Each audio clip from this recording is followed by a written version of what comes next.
people say, "Oh no, I've seen you on the internet and followers." I always tell them, like, bro, I'm just like a random guy on the internet who makes videos. Like, that's literally how I go about describing myself to people.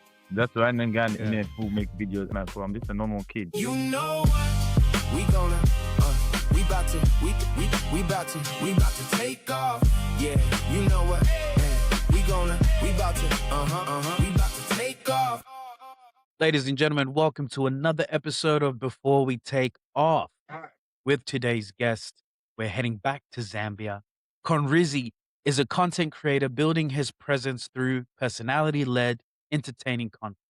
His work feels relatable, it's funny, it's grounded in everyday observations, and it's the kind of content that connects because it feels natural and not overproduced. Konrizzy, welcome to the Launchpad, my bro. Thank you, man. Thank you so much for having me, brother. I appreciate you. Thank you for having the time out of your day to have me on, bro. Of course, man. And thank you for joining us, man. And hey, Yeah. you know what? Let's just get straight into it, man. The floor is yours. Tell the people, who is Konrizzy? What's your story? You know, every time like people say, "Oh no, I've seen you on the internet. Oh no, you have followers and stuff." I always tell them, like, bro, I'm just like a random guy on the internet who makes videos. Like, that's literally how I go about describing myself to people. That's a random guy on the internet who makes videos, and people like always rush to point out, but a random guy doesn't have this many followers. I'm like, bro, I'm just a normal kid. So the thing is, I always wasn't really on the internet. I hated being on the internet. Let me tell you something. That's very funny. I hated the internet like bad. Like I didn't want anything to do with the internet. Then, cause I was a bookworm. I was a bookworm. I'm a firstborn, so I'm a bookworm. My parents usually, firstborn, like your parents make sure you are perfect, so like the other kids kind of know who to look up to. So it's like my parents used to make me study a lot and what. So I always used to get good grades. I still do. I still do. Then when I came to uni, still a bookworm, still getting good grades. I was not creative in any form or way. And then I had a friend, very close friend of mine. He started doing TikTok, and in 3 months he 10K followers. I was like, is it that easy? Like, I'm like, is it that easy? Like, yeah. So I was like, you know what? Let me try this TikTok thing. I took it for fun. I won't lie. I did it for fun. Then one day I had a little series called Confession Chair. Basically, where people sit and then turn around, have their back at the camera, and give that like confession, basically. And I remember I went sleep. I was like a normal day. I slept, posted it. I was in like 2K followers, 2 or 3K. Cause it took me 6 months to get 1K followers. It took me 6 months. So um at that point, the thing is Zambia is very small. So when you have 1K followers, half of the country already knows you. It's not like America or Australia that had like a lot of people. So when you have 1K followers in like America, nobody knows you. But like 1K in Zambia, like a good amount of people have seen your stuff. You know what I'm saying? So I was already on top of the world with the 1K. So I was cool with it. I posted the video. I went to sleep. I posted at 10 p.m. I woke up at 7. I had like 20 missed calls. I'm like, what's what's going on? So I'm waking up after 12 hours. The video had like 500, 500,000 views. I'm like, yo. And then I think I posted another confidential video the same day, and I went from 1K to 10K in 2 days. Snap. Yeah. And that's where I really started like being interested in social media. But at the time I wasn't even doing Instagram because I didn't know Instagram had like 300 followers. So at the time I wasn't really interested on Instagram. I just kept doing TikTok. And now I'm at a point where I want to kind of change the content I'm doing. I started getting into streaming a bit. It's a bit difficult in Zambia, unfortunately. We don't have that many opportunities. But I'm not getting into streaming. I'm not changing the type of content I do. I like fashion a lot. So I like fashion and stuff. And I'm also trying to have my own radio show. That's how I actually came up upon your podcast, because I was like doing my own research, the formats and stuff. A radio show is not too different from a podcast, only different just like audio. So I had a friend of mine recommended me to you. I saw you looking, I was like, wow, okay, could take a few tips from here. Then that's how we linked. That's where we are today. Random guy on the internet. Random guy from the internet. I love that. But I want to go back to, I guess, earlier, pre-internet, pre all of this. Like how would you describe yourself, growing up? Growing up, I was a laid back kid, bro. I was very laid back. I didn't really have a lot of I had a lot of people I knew. I knew a lot of people. I knew a lot of people, but I wasn't really talking to a lot of people. I didn't have a lot of friends. I had a lot of people I knew. I had a lot of classmates, acquaintances and stuff. But I grew up like typically I grew up under pressure. In my opinion, I grew up under pressure because there's always pressure to perform the firstborn, pressure to have a good moral compass on the firstborn. I grew up with a lot of pressure around me. So Mhm. I don't think much has changed from that. Because then like right now where I'm at, my parents tell me, no, you can keep doing your content, but you need to get a real job. Your sibling need like someone like sensible to look up to. I'm like, what do you mean, bro? Like, whose Yeah. job? Whose job is crazy. But yeah, I grew up in a lot of spotlight from my parents, so it influenced a lot of the decisions I did make. And do you remember, like, I guess the first time you discovered, the world of the internet or the world of content creation? Like, what was that first time like for you? Uh, it was gold, man. It was gold because cause I realized like when I started making content, I realized there's no difference between me and the next person who makes content because we're both normal human beings. The only Mm, difference, if you want to see the difference, like the follower count. But at the end of the day, the person you are idolizing, like, oh, that guy, that girl, you could be the next that guy if you really put in the work. yeah, Yeah, for real. you really could be. Because I believe like with content, it's a time thing. People do get lucky. Like my friend, 10K in 3 months, I feel like a lot of luck. You always Yeah, put in the right content out and it's going to the right audience, but there's an element of yeah, luck. So I feel like with time, content, you will become the next person. So it was good for me when I discovered content. God, like, oh, this is how it really feels. I got over. Keep in mind, younger, I wasn't getting much attention from nobody. yeah, So it's yeah. like you open the internet, you get a few likes, you get a few comments, and it's like, damn, damn, yeah, it's kind of life changing. But then eventually you do get used. And it's like, I guess there's a bit of like euphoria with it. Like, when you post something and you see the engagement, you see the likes, people are resonating with it. Like, it makes you feel good, right? Yeah, it makes me feel so good because I'm like, oh, I'm not the only one who resonates with this type of idea. Yeah, yeah, Yeah. for sure. So for people discovering you today through this podcast, like, how would you describe the kind of content that you create? So as of today, the type of content I make is mainly relatable content. I'll just, make a video sound, then have a title. But I'm being honest with you, I'm tired of that type of content. So I feel like it's Yeah, good for likes and blowing up, but it's not good for growing a community. The thing is, have you ever like gone through any like internet personalities like account or social media and you've seen like they've got a heavy serious fan base? You look at the type of yeah, content they make, it's usually them like speaking to the audience, they have like a form of parasocial relationship with audience to make vlogs and all that. I wanna be that type of person because in as much as I love the numbers and the likes, I realize in the long run I'll just be like any other guy who does that type of content just for meme. Because yeah. people just know the meme, don't really know the guy. So as of today, that's the type of content I make. Mainly, I do make blogs as well. So I want to expand to more blogs and to more fashion. So, but as of right now, that's the type of content I've been making. And like, did people, I guess, going back to like you growing up and everything, and thinking of like your inner circle and everything, did people always see you as someone who is entertaining, or did the content creation bring out that side a little bit more? The content creator, man, it Yeah, forces you to discover a new type of persona, bro. yeah. Yeah, because you now become like very creative just in general. Okay, so like you weren't really that creative before this. No, I wasn't creative. I wasn't entertaining because now I'm doing all sorts of things. I'm doing content. I'm starting to stream. I started producing beats. I'm learning how to produce beats. I started Yeah. modeling as well. I'm dabbling like in a bit of the creative world here and there.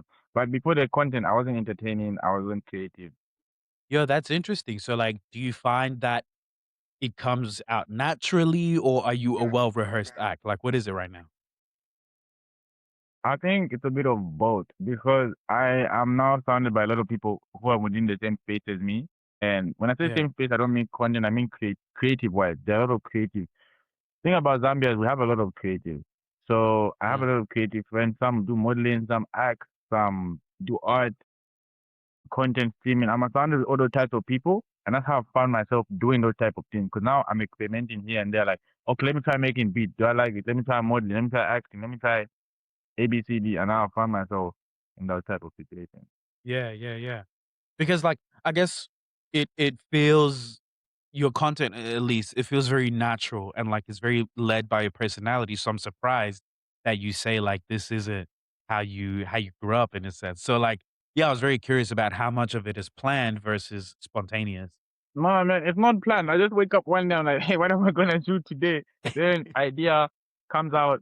In the beginning, yeah, in the beginning, maybe first 6 months, it was definitely planned. I had a step by Yeah. step tutorial, step by step, how I'm going to do what I'm doing. But I think that's the same So with like everybody when you start content. Cause like even for you, I'm pretty sure you had like a first episode, second episode, you had a very strict format. Then as time went on, you realize, oh, I could do it this way. This way it became more natural to you. So I'm yeah, sure for that's how it is sure. for a lot of people.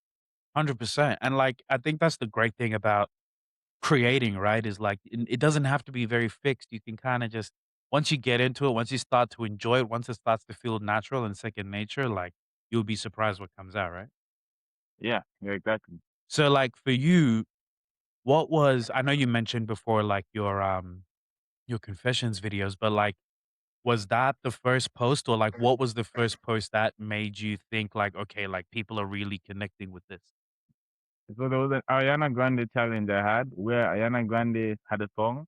I'm trying not to embarrass myself because I don't know if I can sing well or not. But basically, in the song said like nothing that line of the song. So Yeah. on that line of the song, she was very high pitched. So I was like, let me get my friends send me voice messages of them trying to sing this part we created. So I had like 5, 6 videos. Then I chopped them up. Then I was like trying to get my friends to create this. Then I put Ariana Grande singing. Then I put the voice message of my friend. Yeah. That video got like I think today it had like 300K views. But at the time it got like 100K views, but only like 1,000 likes. That's a very bad ratio. That's like a 0.1 ratio or 1% ratio. Usually Right. on TikTok. I feel like that's a bad ratio. Because usually for me, it's like 10% of your views should be likes. So if I had 100K views, I should have 10K likes. So I had Gotcha. Gotcha. 1K likes, but 100K views. So I was like, okay, a lot of people are seeing this. And yeah, then I was like, okay, let me just start posting. But after that, I started getting 400, 500, 1,000. It's like, brother, what's going on, man? Yeah. Yeah. Yeah. Yeah. And like, how do you deal with the pressure of like that engagement of the views and the likes and the comments and all of that?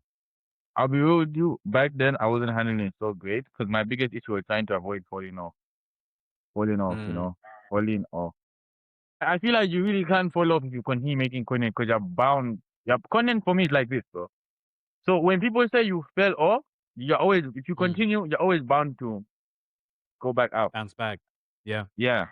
So my biggest issue was trying not to fall off. So I would like every time my likes drop, my comment, my engagement, I would enter like a short state. I can't say depression, but it's like my mental wasn't in a good place.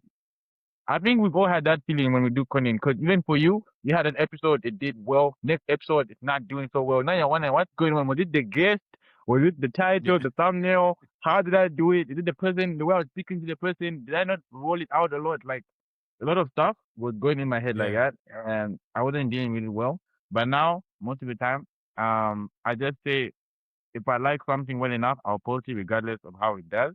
And sometimes I do pray over it. I'm like, I like this post so much. I feel like just like help me out, man, help me out. Like I do pray over it sometimes, and people be like that's silly prayer request, but like for me, I feel like I talk to God about a lot of things. So yeah, sometimes now I just pray about it and just keep it pushing. And I guess like on that, like, have you ever made something that you thought would perform well and didn't? Because like, man, like you said before, right? You drop something, you drop an episode and it does really well. You drop another episode and it does really well. And then you drop a third episode and it's like all of a sudden everything's just falling off. And you're like, hang on a second. What's happening here? So like, yeah, like have you ever made something that you thought would go well and it didn't? And how did you deal with that? All the time, all the time, all the time, bro. Like every single week. Cause Yeah. I post on TikTok like 3 times a day, minimum. Every day. 3 times a day. Minimum. That's a little. That's a little. Cause when I was trying to grow, I would post like 10 times a day. Right. Okay.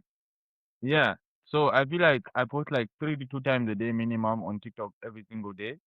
And out of those three, not all of them do good. And if I maybe the previous day all three did good, the other previous day, the following day three did good. The next day you go 0 for 3, and you're like, and now you start asking yourself. And I feel like as creators, as creative people, sometimes we find it a bit difficult to put the blame on ourselves. You know what I'm saying? Because we could have, Yeah. example, YouTube video, because I started doing YouTube as well. So I only realized now that the thumbnail does matter. So you find poor thumbnail, that's your fault. Don't blame the viewer. It wasn't attractive enough. Poor titling. The quality of the video itself was poor. Like stuff like Mm. that. We don't blame ourselves. We try to find fault in the other external, the algorithm, the what. Nah, it does happen. It does happen, bro. Every single time it does happen. You have a bang a video, then all of a sudden flop. Yeah, it's Yeah. normal. But I can imagine, like, what then keeps you going? Because I can imagine it's disheartening, right? To Yes, be yes, it really is, bro. Because even today I woke up, one video didn't do well. I was like, why did I still do this? Yeah, yeah, Uh, what keeps me going? Um, I think you have to have a deep love for whatever you're doing, to be honest. Because yeah, someone out there would hate to converse with people for over 30 minutes, people they've never heard of, people they don't know. Some people wouldn't be comfortable enough to do what they're doing. And after two, three episodes, they're tapping out. So I feel like, yeah, because I can tell you have a craft, a love for your craft. You know what I'm saying? You have a vision as well. I feel like when you have a love for what they're doing and the vision side by side, it's a bit easier to keep going. yeah. Yeah, and I feel like the internet is a gamble, really. We're all just gambling because one day your video just goes, yeah. No, for sure, man. I feel that. So, like, I guess, this is not like, and you talked about your parents kind of like, maybe, is it doubt? Is it kind of just not being as supportive as you'd wish? But like, what is something that people misunderstand about being a content creator? Uh, it doesn't happen overnight. A lot of people get into this thinking they're gonna be the next speed overnight, the next Kai Cenat overnight. It doesn't work like that, bro. Yeah, It doesn't work yeah, like that, and people don't see that. People people don't see because I'm sure you've had nights where you edit videos. People don't see that. We've had, when I say we, I mean people in the creative industry. We've had moments where um no one really supporting, especially when you're starting out. Especially when you're starting out, because when you're starting out, it's very embarrassing to support. People find it embarrassing to support you. I don't know why. yeah. Like Crazy. people don't want it. People don't want to be a part of whatever you have going on until they see you get a bit of motion. Then they're like, people never see the struggles of being a content creator. I think people only see the deals, the endorsement, the sponsorship, all of that type of stuff. That's what people see, and they never see like the behind and because no, another issue I'm talking about, circling back to what my parents were saying, right?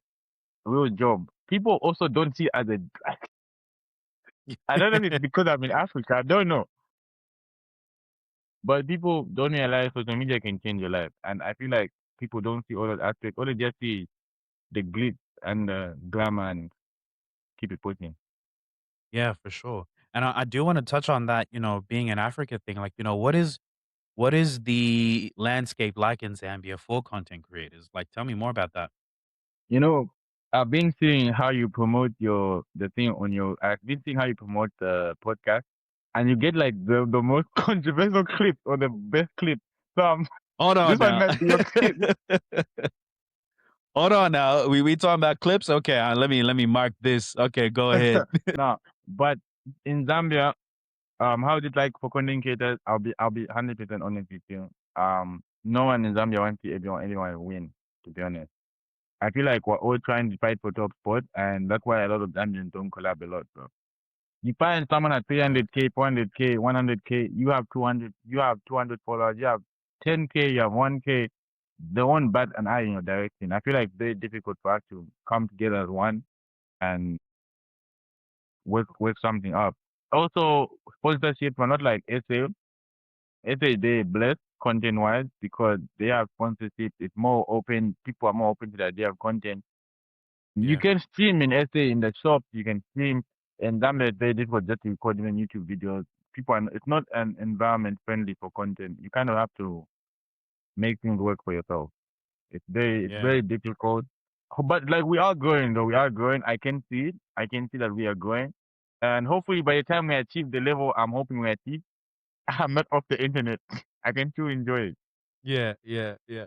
Yeah. And like, what is that level? I want to reach a level where all types of content in Zambia can be appreciated. Because right now most of the content that gets appreciated, either the super funny content, the super silly content where people give like the most silly things, that content goes off, or the super Mm, expensive content like lifestyle content. Oh, come with me to America, come with me to what? Help me buy my 300K car. Those are the type of content that do really well in this country, and I feel like I want to reach a point where all types of content thrive. I also want to reach a point mm, where we want to push each other to grow, want a narrative to push each other to grow. You know what I'm saying? People don't just collab here yeah, anyhow. There needs to be a special reason. Maybe a friend of a friend, they reached out for you. Like, it's very difficult to get someone collab with you just off vibe. yeah, You know what I'm saying? Because the way I reached out to you and I'm like, yo, I'd love to be on the pod, that's not happening in Zambia, man. yeah, I want to right. reach that point where we could be open to push each other out. And also a point where we can get some form of monetization for our content. Because the only way I make my money is brand deals and also gifts from my streams on TikTok. Otherwise, it's very difficult. Yeah. And like I've seen that like, you do work with some local brands like, HV Gadgets. We had the founder Kula on the show last season. How was that? How did that come about? How do you go about collaborating with these brands and what is that like? So I'll be honest with you. A lot of people think you gotta sit down and wait for the opportunity to come. I had to DM before I even like worked with AG Gadget. I think I DM'd like 30 other companies. Yeah. I DM like 30 other companies. I do DM a lot now because I realized most of the opportunities are not gonna fall in my lap. So how it goes Yeah. about it's very thing is in Zambia like even like these companies, a lot of them don't have in marketing, they don't consider creators to be part of the budget. Right. It's billboard and Facebook ads and Instagram ads and all of this type of stuff. So how did the deal come about? Some have put it into my lap, and I'm very grateful because other people just hit me up saying, "Oh, I love your content. I love your what. We are an organization. Want to do ABCD with you." And yeah, but for 8B and other companies, I did have to DM. So don't be afraid to DM, bro. A lot of people are afraid to DM. If they reject, just keep it Yeah. pushing, bro. Keep it pushing. I love rejection. I love rejection because it gives me a chance to say, hey, look, man, I'm giving you a chance now. If you reject me, when I get bigger, it ramps. That's it. You missed out. Yeah, You said no. bring down. And like it's like that old saying, right? Like every no leads to a yes, Like, however many closed doors you come upon, you will find that open. So like, yeah, Yeah, it's a real thing. yeah. So like I want to understand like how in any way, how has being a content creator, how has putting yourself out there, because I imagine it's such a vulnerable thing to be doing. Mhm. How has it changed like your personal life or your relationships? Like do people now see you a certain way or like what's it like? Um, this is a very funny question. 'Cause I don't know which one to answer first, but I'll just answer however it comes in my mind. Relationship wise, uh, with friends and family. Now I think Zambia, like I said, Zambia is a small place. So even when you have 1K followers, enough people know you. Enough people know you. So um, sometimes I do go out. Now, one thing I also feel like in the country is like we have a bad our type of thinking. It's a bit toxic. So I feel like Mm, you know how in America, South Africa, Australia, or even just generally in Europe, you could have a public figure and like you could tell someone and take a photo of them and they would understand. That's an internet personality or whatever. They would understand. In Zambia, people look at you mad. Because I remember there was once the girl who was with her cousin. I kind of like, oh my cousin want to take a photo. She, I'm so sorry. I said she's seeing you on TikTok. And they're like, this is so embarrassing. I'm like, wait, hold on, hold on, hold on, hold on. Like I didn't feel a certain type of way about it, but it made me realize like in Zambia, people don't really take it seriously and stuff. So my relationship with people have been up good and bad, good and bad. I've had a lot more people willing to smile at me and whatnot. And I do know for a fact that some of the people I have in my life would not be talking to me now if I was not on the internet. I'm 100% yeah, aware. right. 100% aware. If I was not doing what I was doing, most people wouldn't want to be my friend, wouldn't want to work with me. when you want to be around me, and I do know that. I do know that, and unfortunately, that's like the bitter truth.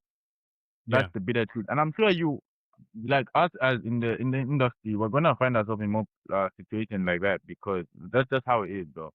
The more motion you start having, the less real the friends around you become, and I've noticed it. So Yeah. yeah, because then like, especially with, I don't know if you're gonna clip this one, and but especially with girls on my end, yeah, like no, they tried, like when I was in high school, when I was in high school, girls weren't really talking to me, bro. They weren't really talking to me, bro. And then I started doing the content thing, and I'll be honest with you, my first type of content at the time, I still do it sometimes, but I try not to. I don't even know what thirst trapping content is. But I used to do it so much that girls now like even like talk to me differently and stuff. So it's a bit weird, bro. Like I do know for a fact if I wasn't on TikTok, you're not gonna be interested in me. So it's a bit heartbreaking to be honest. No, I Yeah, it is bet. a And bit like, heartbreaking. you know, Like I'm just keeping it real, bro. I'm keeping it real. no, for real. And like, even I guess generally speaking, right? Like you've touched on it before, and like so many other guests have touched on it before. It's like you're at the beginning of your journey, and like no one's really paying attention to you. Or like you said, some people think it's embarrassing to follow you so early on.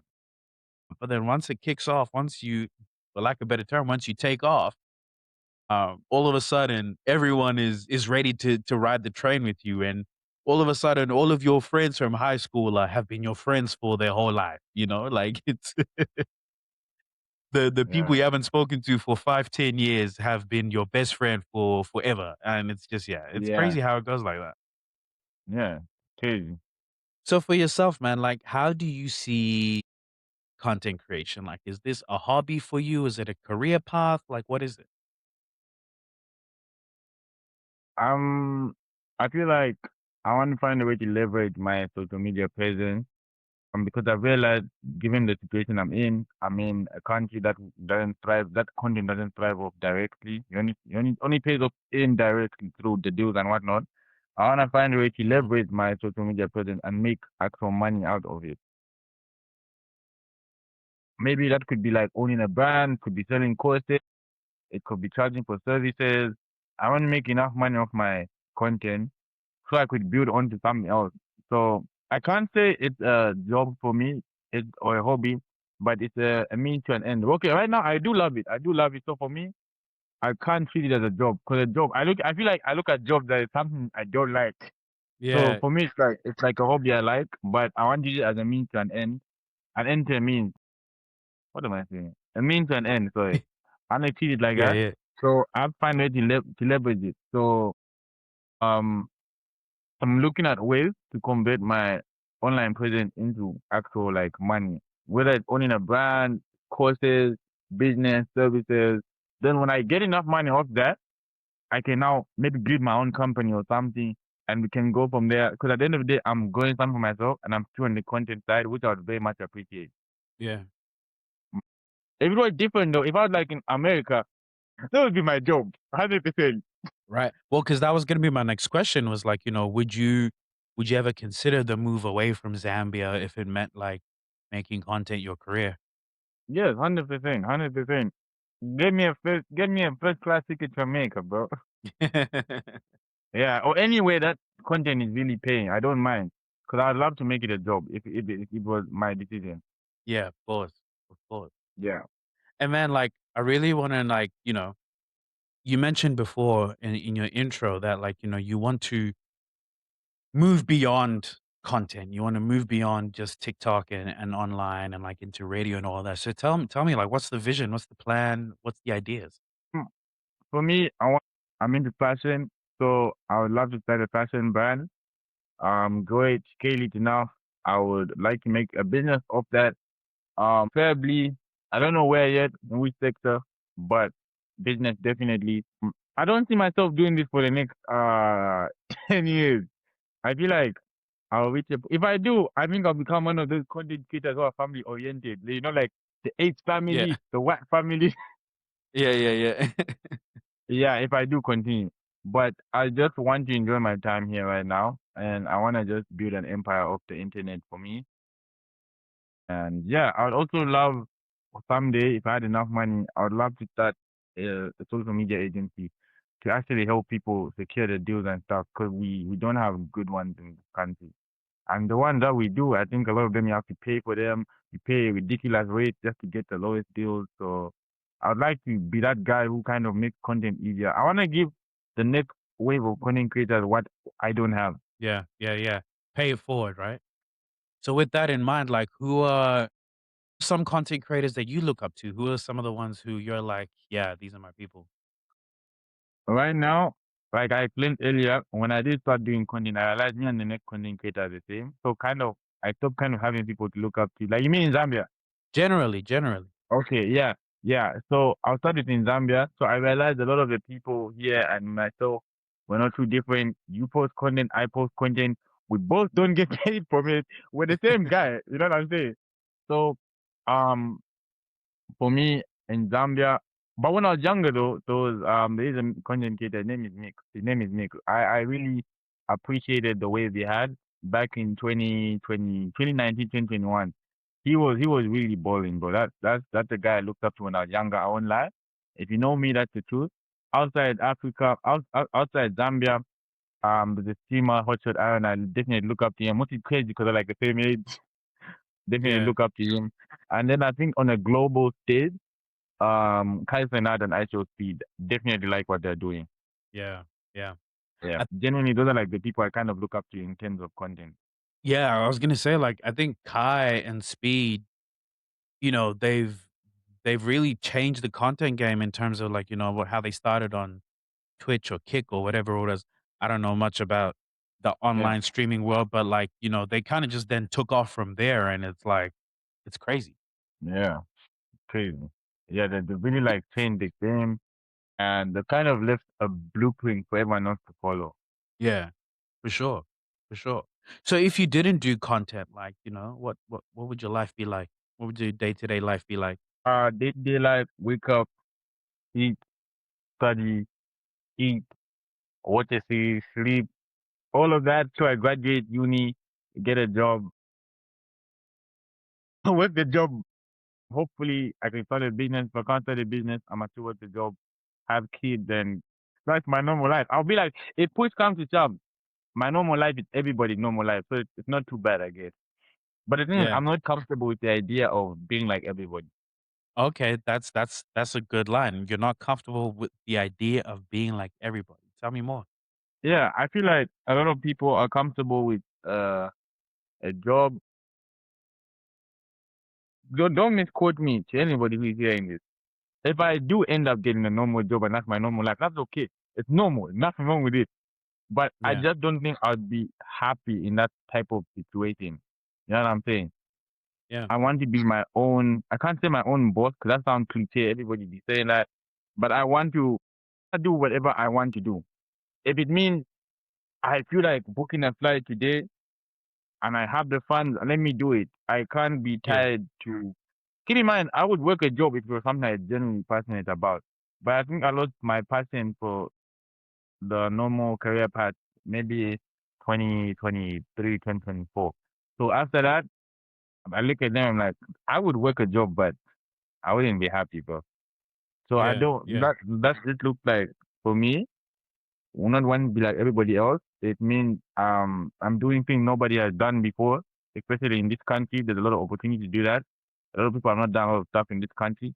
So for me, not being like everybody else, pushing boundaries, changing the whole entertainment industry, and just not having to sit in an office every day, bro. Like I feel like I was going insane.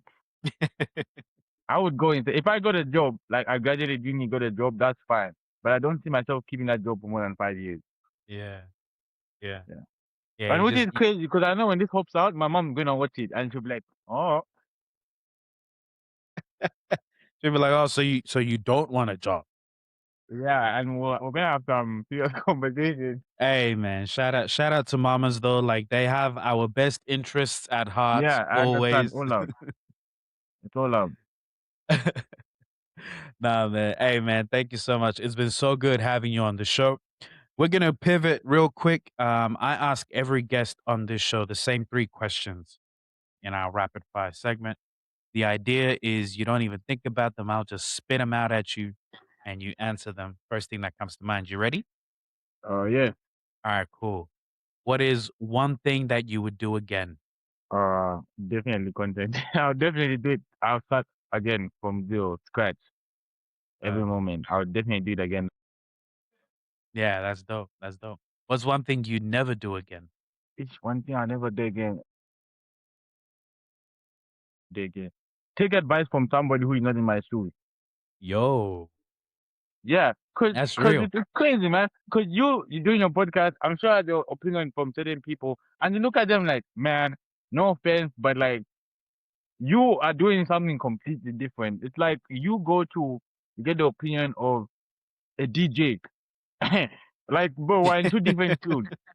So don't get opinions. Like I did get a lot of opinion, and one of the people's also opinion was like my parents. And in a matter that my best interest at heart, keep in mind Mm, they came from a time where the internet wasn't a thing. for real. Yeah. Yeah. So yeah, I feel like one thing I should never do again is take advice from people who are not in my shoes. That's a perfect segue into the last question, which is what is one piece of advice you wish someone told you at the start of your journey? Be consistent and keep God at the center of what you're doing, bro. I'm a heavily spiritual person, so you have to be consistent. Like I told you, as long as you keep being consistent, you can't completely fall off. You know, you're always gonna have your takeoff moment, you fall off, take off, fall off, take off, fall off. But eventually, for you to be in the 1%, you have to continue going. So For that, and sure. also just have, religion, faith, even if you don't like, because there's some people who don't really believe in God or in a God or whatever, but just have faith in yourself. Have faith in what you're doing. Keep pushing. Know what I'm saying? Before Yeah. you know it, three, Yeah. 4 years will pass. You've been doing the same thing over and over. Who knows? You'll get your lucky break. Konrizzy, man, I really enjoyed our chat, bro. And like, you're on the way to some great things, whether it's in the content space, whether it's in the radio space, whatever it is, man. I can definitely see and I can feel the passion from you. So, like, yeah, I'm really excited to see how things take off for you, sir. As always, let the people know where they can find your work. Tell them where it is, what it is. Um, I'm on Twitch, TikTok, Instagram. Am I missing anything else?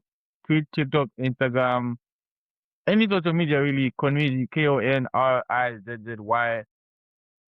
Yeah, basically that's it.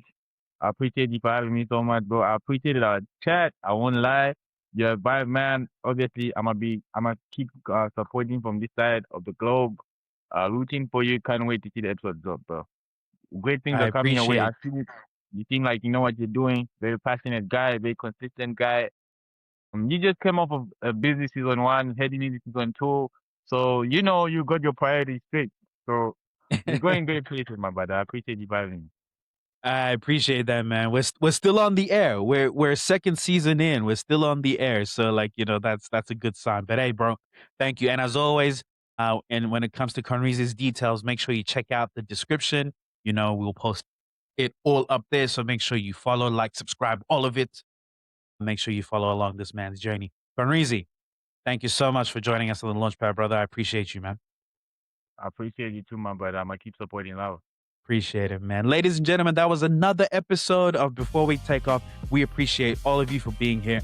My name's Mufar, and I'm joined here by Konrizzy, and you are all, as always, very wonderful, very beautiful. Thank you so much. We'll see you soon. You know what? We gonna, we about to, we about to take off. Yeah, you know what? We about to, we